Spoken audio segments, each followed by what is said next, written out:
যা দিনকাল পড়েছে, একটা সংসার শুধু একজনের ইনকামে চালানো সত্যিই খুব চাপের। দুজনের ইনকাম অনেক ক্ষেত্রেই প্রয়োজন। অনেক পুরুষ খুব গর্ব করে বলে, আমি একাই সংসার চালাই, বন্ধুদের আড্ডায়, অনুষ্ঠান বাড়িতে। কিন্তু যখন স্ত্রী বলে আমিও চাকরি করতে চাই, কিছু করতে চাই, তখন প্রশ্ন আসে, তাহলে বাচ্চাকে সামলাবে? বাচ্চা কি তাহলে মায়ের ভালোবাসা ছাড়াই বড় হবে? যখন সেই স্ত্রী বলে ঠিক আছে বাইরে না যাই, ঘরে বসে ছোট্ট একটা ব্যবসা করি, তখনও শুনতে হয়, না না, ওসব তোমার দ্বারা হবে না, আমাদের বাড়ির বউরা এসব করে না, তুমি আবার কি কাজ করবে?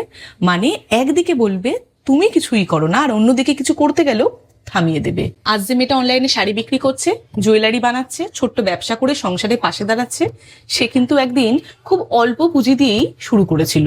আর সে নিজের একটা পরিচয় তৈরি করেছে, কারণ কেউ একজন নিশ্চয়ই তাকে বলেছিল তুমি পারবে। তাই যদি পাশে দাঁড়াতে না পারেন, তাহলে অন্তত এটা বলা বন্ধ করুন, আমি একাই সংসার চালাই। সংসার শুধু একজন চালায় না, একজন টাকা আনে, আরেকজন সেই টাকা দিয়ে জীবন গড়ে তোলে। কারণ একটা সুখী সংসার দুজন মানুষের পরিশ্রম আর সহযোগিতায় চলে।